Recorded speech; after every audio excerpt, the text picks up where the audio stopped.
മഴയൊക്കെയുള്ള വൈകുന്നേരങ്ങളിൽ നല്ല ചെറിയൊരു എരിവോട് കൂടിയ ഒരു സ്നാക്ക് കഴിക്കാനായിരിക്കും എല്ലാവർക്കും ഇഷ്ടം. അങ്ങനെ കഴിക്കാൻ പറ്റിയ എന്നാൽ എളുപ്പത്തിൽ ഉണ്ടാക്കിയെടുക്കാൻ പറ്റുന്ന നല്ലൊരു സ്നാക്കിൻ്റെ റെസിപ്പി പറഞ്ഞുതരാം. അതിൻ്റെ കൂടെ നല്ല അടിപൊളി ഒരു ചായയും കൂടി കാണിക്കുന്നുണ്ട്. ക്ഷീണമൊക്കെ പെട്ടെന്ന് മാറുന്ന നല്ല അടിപൊളി ഒരു ചായയാണ്. ആദ്യം നമുക്ക് സ്നാക്ക് ഉണ്ടാക്കുന്നത് എങ്ങനെയാണെന്ന് കാണാം. ഒരു ബൗളിലേക്ക് അത്യാവശ്യം വലിപ്പമുള്ള ഒരു സവോളയാണ് ഞാൻ എടുത്തിരിക്കുന്നത്. അതിനെ തൊലിയൊക്കെ കളഞ്ഞിട്ട് നമുക്ക് നീളത്തിന് കട്ട് ചെയ്തെടുക്കാവുന്നതാണ്. ഞാൻ നീളത്തിന് മുറിച്ചിട്ട് ഒന്നുകൂടി മുറിച്ചിട്ടുണ്ട്. പൊടിയായിട്ട് അരിഞ്ഞെടുക്കണമെന്നും അങ്ങനെയൊന്നുമില്ലേ. ഇനി ഞാൻ ഇതിലേക്ക് ചേർക്കുന്നത് ഒരു പച്ചമുളകാണ്. ഇത് എരിവ് കുറവുള്ള പച്ചമുളകാണ്.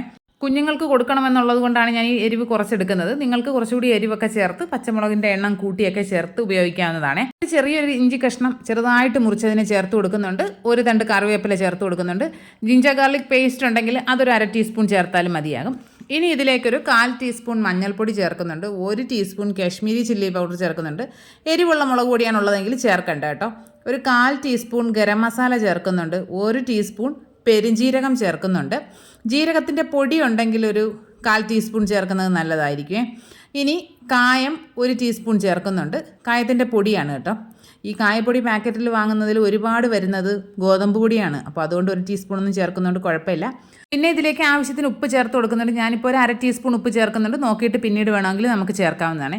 ഇനി ഇതിലേക്ക് നമ്മുടെ മെയിൻ ഇൻഗ്രീഡിയൻറ്റ് അവലാണ് ചേർത്ത് കൊടുക്കുന്നത്. ഇതിപ്പോൾ 1 കപ്പ് അവൽ എടുത്തിട്ടുണ്ട്. ഇത് വളരെ തിന്നായിട്ടുള്ള അവലാണ്. കട്ടിയുള്ള അവലൊക്കെ ആണെങ്കിൽ 1/2 കപ്പൊക്കെ എടുത്താൽ മതിയാവും കേട്ടോ. ഇനി ഇതിലേക്ക് നമുക്ക് 3 ടേബിൾ സ്പൂൺ കടലപ്പൊടി ചേർത്ത് കൊടുക്കണം. 3 ടേബിൾ സ്പൂൺ അരിപ്പൊടി ചേർത്ത് കൊടുക്കണം. ഈ അരിപ്പൊടി ചേർക്കുന്നതെന്ന് വെച്ചാൽ ഇത് നന്നായിട്ടൊന്ന് ഒട്ടിക്കിട്ടാൻ വേണ്ടിയിട്ടാണ് അരിപ്പൊടി ചേർത്ത് കൊടുക്കുന്നത്. പിന്നെ ചെറിയൊരു ക്രിസ്പിനെസ്സും ഒക്കെ കിട്ടും. ഇതെല്ലാം കൂടി ചേർത്തിട്ട് നന്നായിട്ട് കൈ വെച്ചിട്ട് ഞെരടി യോജിപ്പിച്ചെടുക്കുക.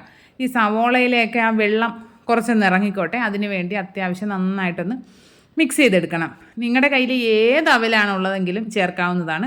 ഞാനിപ്പോൾ മട്ട അവിലാണ് എടുത്തിരിക്കുന്നത്. വെള്ള അവിലാണുള്ളതെങ്കിൽ അതും എടുക്കാവുന്നതാണ്. ഇതെല്ലാം കൂടി നല്ലതുപോലെ മിക്സ് ചെയ്തതിന് ശേഷം നമുക്കിതിലേക്ക് വെള്ളം ചേർത്ത് കൊടുക്കാം. ഒരുപാട് വെള്ളം ആദ്യമേ ഒഴിക്കരുത്. ആദ്യം ഒരു 1/2 കപ്പ് വെള്ളം ഒന്ന് ഒഴിച്ചു കൊടുക്കാം. 1/2 കപ്പ് വെള്ളം ഒന്നിച്ചൊഴിക്കരുത്. കുറേശ്ശെ ആയിട്ട് ഒഴിച്ചു കൊടുത്തിട്ട് മിക്സ് ചെയ്തെടുക്കുക. മിക്സ് ചെയ്തെടുക്കുമ്പോൾ നമ്മൾ ഈ ഉള്ളിവടക്കൊക്കെ കുഴച്ചെടുക്കില്ലേ, അതുപോലെ ഒരു കൺസിസ്റ്റൻസി ആയാൽ മതി. അവലുള്ളത് കൊണ്ട് നന്നായിട്ട് വെള്ളം അബ്സോർബ് ചെയ്യും. അപ്പോൾ അതുകൊണ്ട് നമ്മൾ കുറേശ്ശെ നോക്കി വേണം ചേർത്തെടുക്കാനായിട്ട്. പിന്നെ ഈ സമയത്ത് ഉപ്പ് നോക്കുക. ഉപ്പ് പോരാ എന്നുണ്ടെങ്കിൽ കുറച്ച് ഉപ്പ് ചേർത്ത് കൊടുക്കുക. പിന്നെ എരിവ് കുറച്ചുകൂടി വേണമെങ്കിൽ കുറച്ച് മുളക് പൊടി കൂടെ ചേർത്ത് കൊടുക്കാം. അങ്ങനെയൊക്കെ ചെയ്യാവുന്നതാണ്. ഇപ്പോൾ ഞാൻ കുഴച്ചെടുത്തിട്ടുണ്ട്. 1/2 കപ്പ് വെള്ളം മാത്രമേ ഞാൻ ചേർത്തിട്ടുള്ളൂ.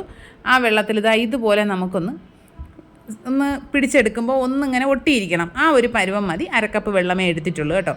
പിന്നെ എണ്ണ വയ്ക്കുക. എണ്ണ നന്നായിട്ട് ചൂടായതിന് ശേഷം അതിലേക്ക് ഇട്ട് കൊടുക്കുക. എണ്ണ നന്നായിട്ട് ചൂടായിട്ട് നമ്മളൊരു മീഡിയം ഫ്ലെയിമിൽ വെക്കുക. എന്നിട്ട് സ്നാക്കുകൾ ഇട്ട് കൊടുക്കുക.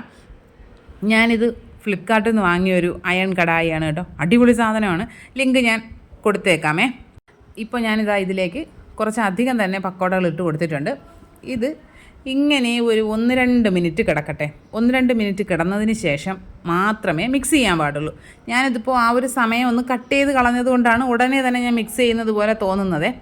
ഒരു 2 മിനിറ്റിനൊക്കെ ശേഷം വേണം ജസ്റ്റ് ഒന്ന് മിക്സ് ചെയ്ത് കൊടുക്കാൻ. അത് വലിയ സ്പൂണൊന്നും ഇട്ട് മിക്സ് ചെയ്യരുത്. ചെറിയ സ്പൂണിട്ട് ജസ്റ്റ് അതൊന്ന് ഇളക്കി ഇട്ട് കൊടുക്കേ പാടുള്ളൂ.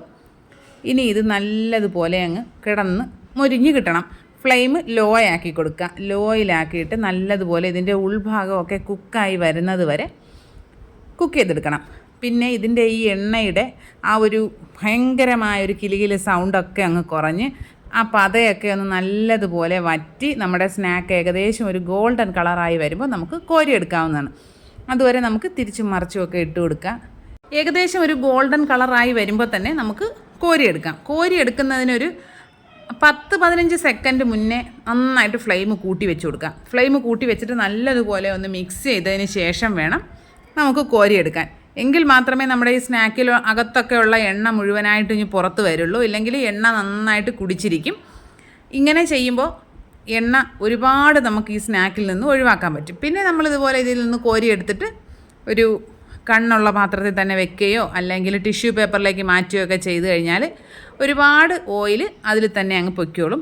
പിന്നെ ഒരുപാട് അങ്ങ് എണ്ണ കുടിച്ചിരിക്കുന്ന സ്നാക്കൊന്നുമല്ല. പിന്നെ എണ്ണയിൽ വറുത്തതിൻ്റെതായ കുറച്ച് എണ്ണ ഉണ്ടാവും, അത്രയേ ഉള്ളൂ.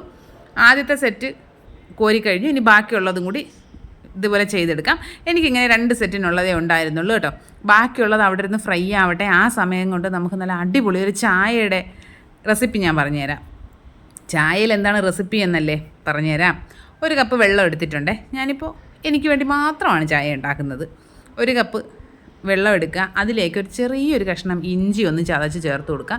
ചെറിയൊരു കഷ്ണം പട്ട ചേർക്കുക. 1 ഗ്രാമ്പു ചേർത്ത് കൊടുക്കുക. ഏലക്ക ഉണ്ടെങ്കിൽ 1 എണ്ണം ചതച്ച് ചേർത്ത് കൊടുക്കുക. ഞാനിപ്പോൾ ഏലക്ക പൊടി ഉള്ളത് കൊണ്ട് അത് 1 ടീസ്പൂൺ ചേർത്ത് കൊടുക്കുന്നുണ്ട്. ഇതെല്ലാം കൂടി ചേർത്തിട്ട് നന്നായിട്ട് തിളപ്പിക്കുക. ഈ വെള്ളം നല്ലതുപോലെ തിളച്ച് ഇഞ്ചിയുടെയും ആ പട്ടയുടെയും ഒക്കെ ആ ടേസ്റ്റ് അതിലേക്ക് ഇറങ്ങണം. അതുവരെ നല്ലതുപോലെ ഒന്ന് തിളപ്പിച്ചതിന് ശേഷം നമുക്കിതിലേക്ക് പാല് ചേർത്ത് കൊടുക്കാവുന്നതാണ്. നിങ്ങളുടെ ആവശ്യത്തിനനുസരിച്ച്. ചിലർക്ക് പാല് കൂട്ടി കുടിക്കാനായിരിക്കും ഇഷ്ടം, ചിലർക്ക് പാല് കുറച്ചായിരിക്കും. ഞാനിപ്പോൾ ഒരു 3/4 കപ്പ് പാലെടുക്കുന്നുണ്ട്. കാരണം ഇത് നല്ലതുപോലെ തിളയ്ക്കുമ്പോൾ കുറച്ചുകൂടി അളവ് കുറയും ഇതിൻ്റെ. ഇനി ഇതിലേക്ക് ആവശ്യത്തിനുള്ള തേയില ചേർത്ത് കൊടുക്കുക. അതൊക്കെ നിങ്ങളുടെ ഇഷ്ടമാണ്. ഓരോരുത്തർക്ക് എത്രത്തോളം കടുപ്പത്തിലാണ് ചായ കുടിക്കാൻ ഇഷ്ടമെന്ന് വെച്ചാൽ അതിനനുസരിച്ച് തേയില ചേർത്ത് കൊടുക്കുക. തേയിലയും കൂടെ ചേർത്തിട്ട് നല്ലതുപോലെ തിളയ്ക്കുക.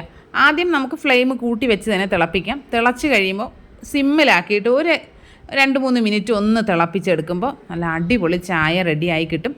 ഞാനിപ്പോൾ ഇതിലേക്ക് മധുരം ചേർത്തിട്ടില്ല. ഞാൻ മധുരമില്ലാതെയാണ് കുടിക്കുന്നത്, അതുകൊണ്ടാണ് കേട്ടോ. നിങ്ങൾക്ക് മധുരം ചേർത്ത് എടുക്കാവുന്നതാണ്.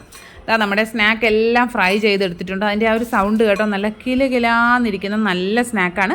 നമുക്ക് 2-3 ദിവസം വരെയൊക്കെ ടിന്നിലിട്ട് സൂക്ഷിച്ച് വെക്കാവുന്നതാണ്. ഒരു കുഴപ്പവും പറ്റില്ല കേട്ടോ. നമ്മുടെ ചായയും ഞാനിതുപോലെ അരിച്ചെടുത്തിട്ടുണ്ട്. അടിപൊളി ടേസ്റ്റാണ് കേട്ടോ. ഇത് രണ്ടും കൂടി നല്ല കോമ്പിനേഷനാണ്. നമ്മൾ പുറത്തൊക്കെ പോയിട്ട് ക്ഷീണിച്ചൊക്കെ വരുമ്പോൾ തലവേദനയൊക്കെ ഉണ്ടെങ്കിൽ ഈ ചായ അടിപൊളിയാണ്. ഇതുവരെ ട്രൈ ചെയ്ത് നോക്കിയിട്ടില്ലെങ്കിൽ ഇങ്ങനൊരു ചായ എന്തായാലും ട്രൈ ചെയ്ത് നോക്കണം. അടിപൊളിയാണ്. നമുക്ക് നന്നായിട്ടൊരു റിലീഫൊക്കെ കിട്ടും. സ്നാക്കും ട്രൈ ചെയ്ത് നോക്കുക. വീഡിയോസൊക്കെ ഇഷ്ടപ്പെടുകയാണെങ്കിൽ ലൈക്ക് ചെയ്യുക, കമൻറ്റ് ചെയ്യുക, ഷെയർ ചെയ്യുക. ചാനൽ സബ്സ്ക്രൈബ് ചെയ്യുന്ന കാര്യം പരിഗണിക്കുക. ഇനി നിങ്ങൾക്ക് ഏത് തരം വീഡിയോസാണ് ഇഷ്ടം എന്നുകൂടി കമൻറ്റ് ബോക്സിൽ പറഞ്ഞു കഴിഞ്ഞാൽ അങ്ങനെയുള്ള റെസിപ്പീസ് ട്രൈ ചെയ്യാവുന്നതാണ്.